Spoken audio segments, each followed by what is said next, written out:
You are listening to Woodland Walks, a podcast for the Woodland Trust, presented by Adam Shaw. We protect and plant trees for people to enjoy, to fight climate change and to help wildlife thrive. Well, like all good podcasts, let's start with a story. And this one obviously is about a tree. It stands in a quiet part of central London called Lincoln Inn's Field, the centre of the legal profession. It sits, just outside of a gated 11 acres of parkland in one of the otherwise busiest and noisiest parts of the country.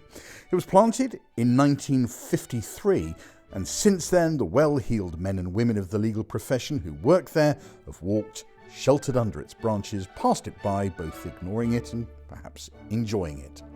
And in the 70 years that tree has been growing, there have been many monumental events and world figures who have both entered and left the stage. When it was first planted, Winston Churchill was Prime Minister. Since then, entering and often leaving the limelight have been Elvis Presley, Martin Luther King, Yuri Gagarin, the Beatles, Marilyn Monroe, John F. Kennedy. Video players were invented, personal computers and mobile phones were created, and there have been 15 prime ministers. But in all that time, as a living witness to that history of the new Elizabethan age, there has been only one monarch, Queen Elizabeth II. No one has played such a long-lived part in the nation's history as the Queen. The tree that still stands by Lincoln Inn is one of literally millions that have been planted in the name of the Queen. Trees, of course, have an even longer perspective on time than Her Majesty, but both stand as witnesses and part of history stretching back and reaching forward far beyond the timescales most of us live by. It's very fitting, therefore, that on this Platinum Jubilee, the Woodland Trust has partnered with the Queen's Green Canopy project to invite everyone across the UK to plant a network of trees, avenues, copses and whole woodlands in honour of the Queen's service and legacy. From a single sapling in a garden to a whole wood, the aim is to create 70 Platinum Jubilee woods of 70 acres each, every tree bringing benefits for people, wildlife and climate now and for the future. And so I took this opportunity to visit the Trust's Diamond Jubilee Woods in Leicestershire, where I met the man responsible for looking after the woodland, David Logan. So this is Queen Elizabeth Diamond Jubilee Wood, and it's a flagship site of a scheme that the Woodland Trust had to celebrate the Queen's Diamond Jubilee. So what we endeavoured to do, and we successfully, was we created 75 plus woods of 60 acres or more, and they were the Queen's Diamond Jubilee Woods, and this is the flagship one of those woods, making it the largest single owned block of native broadleaf woodland in the National Forest area. We've not really gone in yet, but what immediately surprises me is this is really quite, it's a very young wood, and yet it already looks quite mature. I mean, with these trees, was this all planted? You're looking at a hedgerow, and then beyond that is the trees at the same height as the hedgerow. It is, to me, a refute to people who say, why bother planting a wood because you never get to walk underneath the boughs of the trees. But they were only 10 years ago this was planted, and when you get into the site, you're definitely in a wood now, 10 years later. Well, those trees, they're all, they're quite tall. Yeah, they must be 10, 12 foot tall. Yeah. Looks even taller to me, but then I'm sure. Okay. Go on, lead on.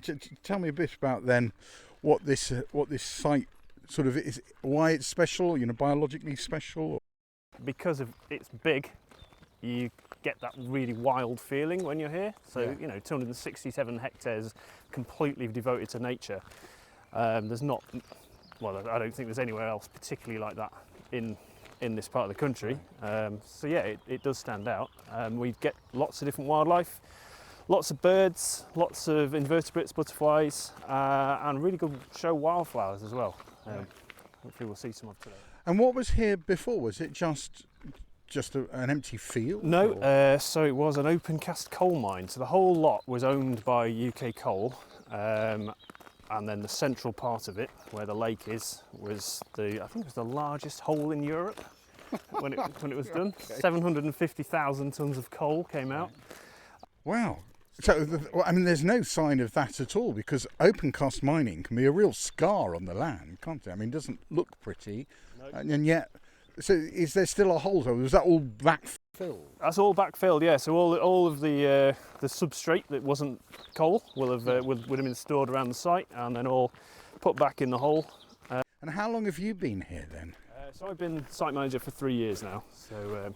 Right. Yeah, seen it develop over the. I was going to say, so what sort of?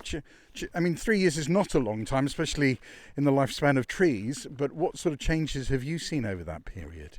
I think the biggest one recently is we took away all of the tree tubes and the fencing that the original kind of planting scheme relied on to protect it from deers and rabbits. Yeah. Which has completely changed the way the site feels. So no more sea of plastic tubes and no more fences to get in the way, so you can get a walk where you like now, as well as the wildlife can get around the site a bit easier, and it really has, changed the way it all feels. Right. And in terms of the local community's engagement and their use of this, what's that been like? It's been great, yeah, been great right from the outset. So we had a lot of community involvement with the original planting, and then again with the extensions voluntarily. And how well used is it by the locals then? Yeah, very well used. It's very rare do you ever come to the car park and there's less than 5 cars in it. Right. And we're coming, I can see, what's that building over there? It looks very pretty. So that is what we call the welcome barn. So I've got 2 buildings that I've got on this site. I've got the welcome barn and I've got a bird hide as well. Wow, so what happens is there someone with tea and crumpets in the welcome barn for us? Unfortunately not, no. But there is some interpretation panels that tell you the story of the site. And a nice mosaic that was made by the volunteers as well at the beginning of the site, and a little compost toilet around the back. Oh, okay, that's good to know. Good to know. And tell me about the bird hide then. So the bird hide is another lovely building overlooking a lake. So the lake was kind of formed by the sinking of the coal mine, right? The soil around it, and yeah, so. Just a nice bird hide. We'll go and look at it. What sort of birds do you get? The most exciting bird that we've had here is a hen harrier. Right. Wow. And look, and this welcome barn, this also seems to me unusual for a Woodland Trust site. You don't normally see these things. Don't normally get a building, no. That's why I'm lucky to have 2. And look, a really lovely sort of mosaic on the floor, Woodland Trust mosaic, which sort of looks quite 1950s like. Do you know how long this? But this can't be. No, that was built when the barn was built and the site was kind of created. So 2012, and it's meant to kind of reflect the Roman history of the site. So we've got a Roman road that we've just crossed over there, right? And then we've got 2 areas of our underlying archaeology, which we know are Roman, on the site. So we know there's certainly a lot of Roman activity, hence a Romanesque kind of mosaic. So just explain to me a bit about where we are. So these is called the Grove, the Royal Groves, as part of the Royal Groves Walk, and as part of the creation of the site there was a Royal Grove created for each year of the Queen's reign. So they're in a series of circles and each one has a post, and people can sponsor the grove and the post, and then they get their little plaque added to the grove post for their year. Oh, fantastic. And I believe that certain years become more popular than others for various reasons. Okay. And but yeah, you'll see all these names on it. My favourite one, I think, is just one that says this grove is dedicated to the Dahlia, which fantastic. Yeah. The Dahlia Appreciation Society sponsoring it. So tell me a bit about the trees we're seeing here. So clearly a whole sort of mixture. Yeah, so they're all native broadleaf trees. So we've got birch and oak going round. There was no ash in this part of the wood because ash dieback was kind of discovered just as the planting was going ahead. So we're lucky at this area. There is a compartment in the north which got ash put into it, and then you might see the occasional ash tree that's kind of self-set from. Right. So we've got a Jubilee Grove trail going in at the weekend for to celebrate the Platinum Jubilee that's coming up. Right. So encouraging people to kind of wander around the trails, and we're going to have these they're like tree rings, like a section of a tree, and each one per decade of the Queen's reign, Wow. and then with various like large events that happen within that decade. And will that be permanent? No, it'll just be for the month of June, Right. and there'll be a large wicker crown somewhere on site as well. Oh God, and that's all happening next weekend. Well, late this week and next weekend. Right, so you've got a lot of work to do. I'm amazed you got the time spare to wander around with me. Yeah, well, yeah. Oh, it's always a rare commodity, time, I'm afraid, Adam. Well, very nice. Now you didn't design this. You're 3 years. You're a new boy. I am a new boy. Yeah. Here. So, who actually designed it? So, there's a lady called Kerry, who is here now. Right. She knows lots more about the groves than me as the designer, and helped put it all in. Fine. Brilliant. Hi, Kerry. Hi, Adam. I don't think I would say that I designed the wood, but I was building you up. You were, thank you. But the layout of the groves, and I was certainly involved in the design of the concept, and then how we spoke to individuals about whether they would like to be involved in this. Right. So it was an opportunity for families to dedicate their own acre of woodland and help us develop this wood, as well as being part of a feature that enables you to walk through the Queen's Reign, kind of physically walk through every year of the Queen's Reign. So it's really special. Which is amazing, Yeah. isn't it? It is amazing. So tell me a bit about this royal connection, because this wasn't sort of just a random sort of marketing idea. There's really good basis for this royal connection, isn't there? Absolutely, yeah. So the Woodland Trust in 2011, we started a project to celebrate the Queen's Diamond Jubilee, so 60 years of the Queen's reign, and we wanted to enable people across the country to plant trees and create woodland. We did that in a number of ways. So we had this aspiration to create 60 diamond woods, each of 60 acres in size, which is big. That's a really big commitment. And we also encouraged people to create Jubilee woods, which were much smaller copses of trees in community spaces. And we distributed trees to schools and communities all across the country. And actually, it was hugely successful. So the wood we're here at today is the Woodland Trust's flagship diamond wood. And then we had landowners and organisations and local authorities who also wanted to be involved and to create 60-acre woods. We didn't know if we'd get to 60, but actually not only did we get to 60, we surpassed that, and we had 75 woods at that scale created. So 75 60-acre woods? Plus woods, yeah. Wow. Amazing. So it's the first 60 of the diamond woods, and then we have 15 woods that we call the princess woods. Amazing. And so this was to commemorate that reign, and there's this lovely theme though. You can wander through the years of the Queen's reign, but the royal connection to woods is long and deep, isn't it? It is, yeah. So we were really fortunate that Her Royal Highness the Princess Royal was patron of that project, but there's a long and well-established connection between the royal family and tree planting. And as part of the project that we did, we wanted to map all the woods that were created and the trees that were planted. So we copied for Queen? For the Queen's Diamond Jubilee. Right. So actually we took inspiration and sort of copied the royal record that had been done previously to mark a coronation. So we actually have physically created and published a royal record, which is a huge red tome, and that charts where all those trees are. And this is something that had already been done for the Queen's father. Right. It's actually very heavy. Right. And so we have a copy at our office in Grantham. There is a copy in the British Library, and we gave a copy both to the Princess Royal and to the Queen. There are lots of royal connections to trees and tree planting, even beyond Queen Elizabeth. So tell me a bit about that. That's right, yeah. So in the 1660s, Charles II commissioned several avenues of sweet chestnut and elms in Greenwich Park. And in 1651, he hid from pursuers inside an ancient oak during the English Civil War. And I think that's one of the reasons, actually, that you see so many pubs called the Royal Oak. Right, okay, because he hid in one. He hid in one. Okay, well, there we are. Fantastic news, fantastic news. Now, you came did you see the hole in the ground? This was an open cast mine. You saw that? Yes, before any trees were here. So I can't believe it. It's been several years since I've been here today, and it's a wood. Yeah, there is no sign of that, is no, there? absolutely not. A complete transformation. It is amazing, isn't it, how quickly, really, that the natural world can recover. I mean, it needs a bit of help, obviously, certainly in this circumstance, but no sign of what must have been really quite a horrific bit of landscaping. Yeah, I think given how stark it felt at the beginning, and when we first saw trees go in the ground here, it's genuinely remarkable, the transformation in a 10-year period of time. You can hear the birds, the trees are over our heads, you know, we've seen butterflies, caterpillars. It really feels like nature has reclaimed this space. It's really, really exciting. And when you start, I mean, look, it's already done, it's a success, it looks fantastic. But when you started, was this always going, this is going to work? Or at that stage, did you think, this looks horrible, this might be a disaster?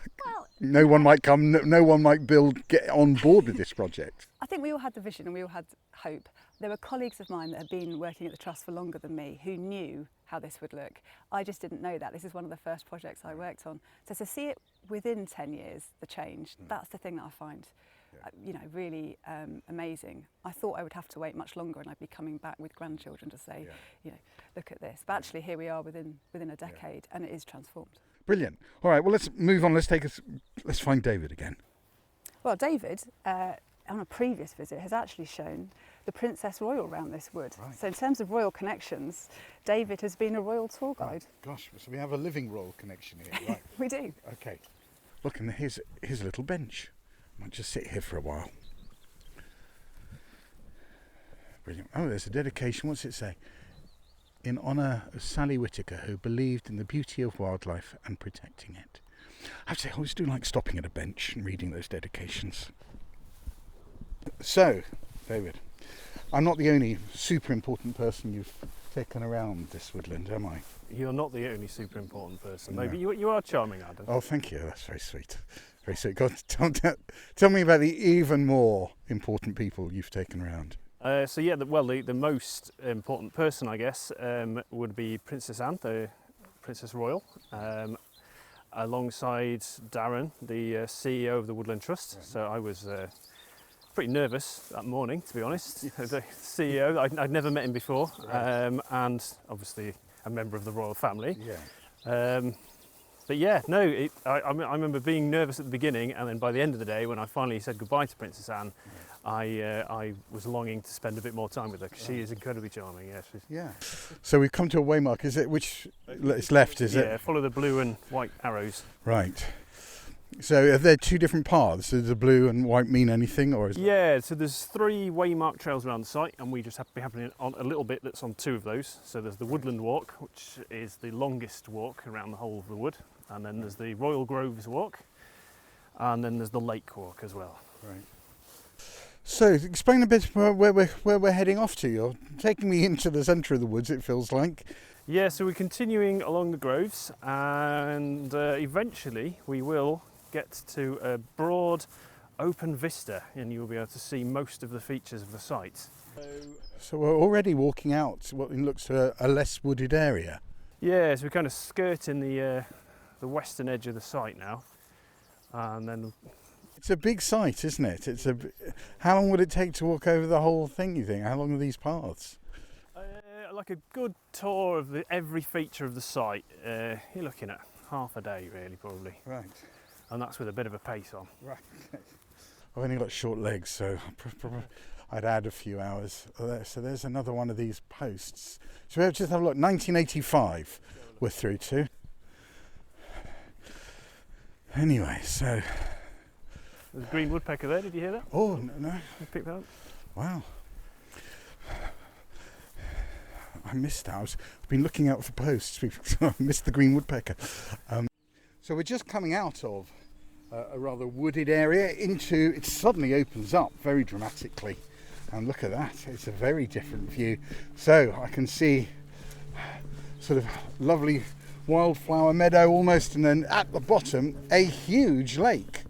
A huge lake. So this is where the old open cast mining just sunk down a bit and it's got naturally filled. Yeah, so this you're looking at now the epicentre of the open cast coal mine, and obviously the wider landscape around it. But yeah, so yeah, that's our lake and the end of the Groves Walk. So you can just see the final 3 or 4 grove posts heading off down the hill, and then this was an open area left to retain the view. And then on the other side of the lake, we've got a 5-hectare exclusion zone, so there's no paths in that area, just to allow like nature to completely have 5 hectares for nesting birds, etc.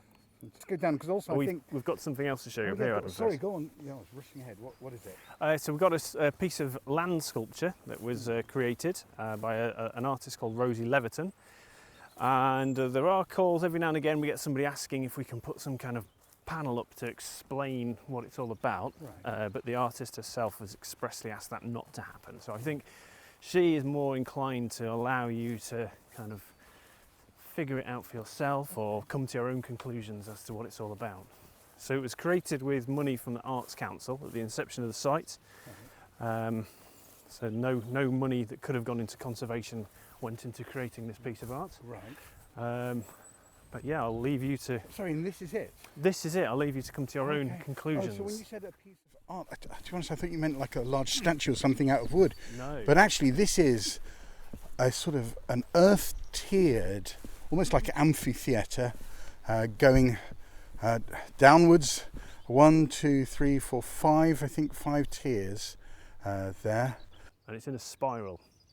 It's in a spiral. So you can walk around the outside, which takes a lot longer than you think it might. Yeah, I think I might take the direct route down. But to be honest, it seems like a brilliant place to put on a play. Yes, that's my thoughts as well. Right, yeah. Yeah, I'd love to get a play here. Yeah. Have you ever gone down there and done a soliloquy? No, well, you want me to? Well, yes, if you've got a piece ready. Unfortunately, I haven't. You I mean, I could maybe do a jaunty jig or something like that. But Well, look, we're recording. yeah, no, let's not. No? Let's not, no. Such a shame. I think you probably come down when there's not many people around. So if you do ever see a man in Woodland Trust clothing doing a jaunty jig at the bottom of this amphitheatre-like piece of art, you know who it is, and that he just wouldn't do it for us. But very nice, very nice. So you're going to take me down to the lake now? Yeah, take you down to the lake. And it's there that we're going to meet one of your volunteers, is that right? That is right, yeah, a chap called Gerald. So he's been volunteering with us on the site since the site was created, and in various different roles. And I just got to say, I mean, it is beautiful walking down here, because these are just huge numbers of buttercups, aren't they? Yeah, it's stunning, isn't it? It is stunning. It's like a sort of, it's like a painting. It's like a painting. Brilliant.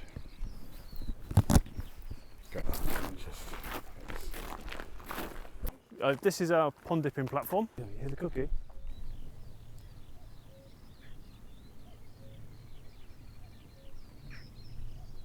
That's very good.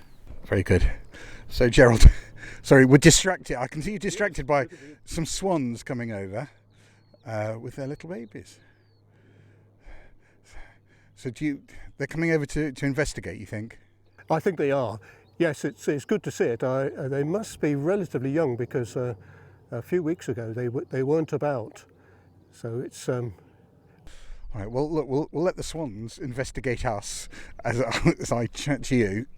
So tell me, I'm told you do tons on this site. What was the local community's feeling when the trust took over this site and sort of explained what it wanted to do? Generally good, because I mean, if you can imagine, if you've got an open cast colliery on your doorstep, a wood is a big improvement. Well, that's what I was going to say, because sometimes there is sort of, I don't know, some resistance or sort of misunderstanding about what's trying to happen. But I would have thought here you go, surely this is going to be better for everybody. Yes, I think that overall the mood was very good. There will be people who say, yes, but why don't you do this? Because this is better. We had some debates about whether we could put in some fruit trees, for example, and because we're in a sort of prime growing area in Leicestershire here, and there were sort of debates about whether that was acceptable, whether they were native trees or not, and but it was all good, healthy discussion.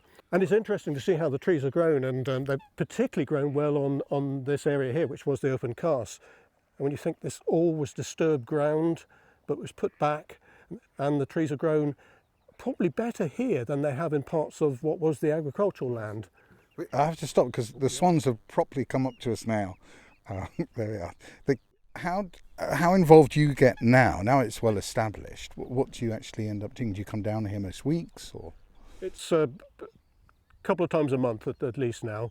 During the pandemic, it was sort of very limited, of course. And well, before that time, we used to do a monthly walk, which was This is your Really good. guided monthly walk. Guided, yes, with a series of friends and colleagues. Have a favourite part of the wood? Actually, probably near the bird hide, just along from there. Why? Yes, Why I don't know really. It's got a mix. You've got the mix of the water, you've got the mix of the trees, a bit of the open meadowland here, and yes, the bird hide does add a bit of character to the place. I think we're lucky to have that there. I think David's waiting for me there. So shall we go over and have a chat with him? Pause for a moment because we're just passing a black poplar and a little plaque next to it saying it was planted by BBC Breakfast on the 1st of June 2012 in celebration of Her Majesty the Queen's Diamond Jubilee. Yes, we have the two black poplars here. There's another one here. Was that planted by ITV for balance? No, much more prestigious. Oh, sorry. Yes, it was planted by Her Royal Highness, the Princess Royal, who is patron of the Jubilee's Wood Project, on the 1st of June 2012. And doing very nice. Yes, they are indeed. They've both grown quite a bit in the last year, I think. Really? Very nice. So, what's the way to the bird hide? Is it around here? Just over. Go up to the post and turn left. It's at the moment hidden by a willow screen. Right. It's a piece of willow art, although it's not particularly obvious. They've been bent over at the bottom, haven't they, to some willow fence almost. If you were to look down on it from a drone, Right. it would be an outline of a skylark. It's a little bit overgrown, and that's on our task list for next winter, to prune that and try and weave in the lower bit. Right. So it's going to test our skills.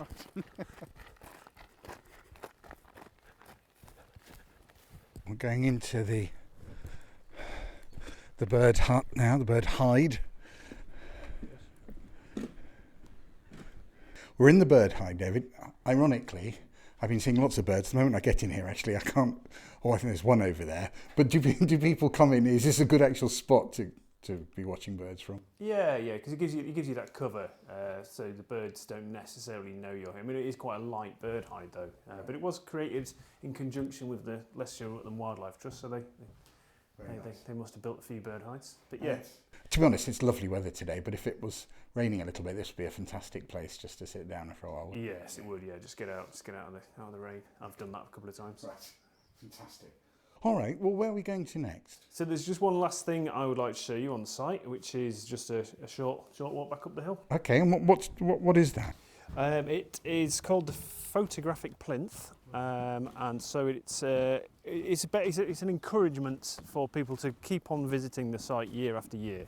So what we've got is a plinth that you put your camera on, and then a brick area that you supposedly stand on, so then you can get exactly the same photograph every year that you come and visit the site, and you can watch your family grow as the wood grows around you. Oh, what a brilliant idea. What a brilliant idea. Okay, so David, so there is a plinth. Yes, this is our photographic plinth. What it needs is updating, because obviously when this was made, smartphones didn't exist, and now you wouldn't really get a smartphone balanced on that. Yes, that's true. It needs a little back bit putting on so you can rest your phone on it. So it's not only the trees which have changed, it's the technology that it's referring to. Well, I'll tell you what, I mean, obviously, I'm going to have my photo taken, aren't I? Can I give you I haven't got a camera, I do have my smartphone, so I'll go stand here, and in a couple of years I'll come back, and I'll have even less hair. Hold on a second. Do I look better with my hat off or on? Neither. That was an undiplomatic pause, I felt. What I was thinking is, that's better. I'd need to see both to answer correctly. That's what I was thinking. So I'm going to take it from the correct position.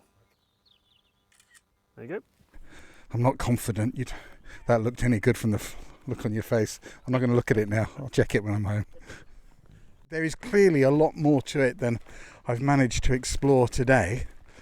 But what a wonderful treat on a lovely, beautiful Monday in this very special royal year to come and celebrate that here. Thank you very much, David. That's quite all right, Adam. It's been a pleasure. Well, that was a great walk, and thanks, of course, to everyone who arranged that. It's a fantastic place to visit, especially in this Royal Jubilee year. If you know about these things, you can find it at grid reference SK 390132. The nearest train stations are Burton, Tamworth and Loughborough, although they're all a bit of a car journey, I've got to say, from each of those stations.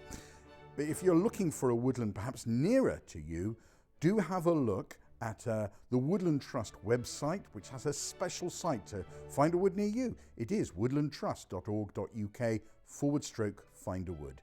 That's woodlandtrust.org.uk/find a wood. I do recommend you do that. Until next time, happy wandering. Thank you for listening to the Woodland Trust Woodland Walks. Join us next month when Adam will be taking another walk in the company of Woodland Trust staff, partners and volunteers. And don't forget to subscribe to the series on iTunes or wherever you're listening to us, and do give us a review and a rating. And why not send us a recording of your favourite woodland walk to be included in a future podcast? Keep it to a maximum of 5 minutes, and please tell us what makes your woodland walk special. Or send us an email with details of your favourite walk and what makes it special to you. Send any audio files to podcast@woodlandtrust.org.uk, and we look forward to hearing from you.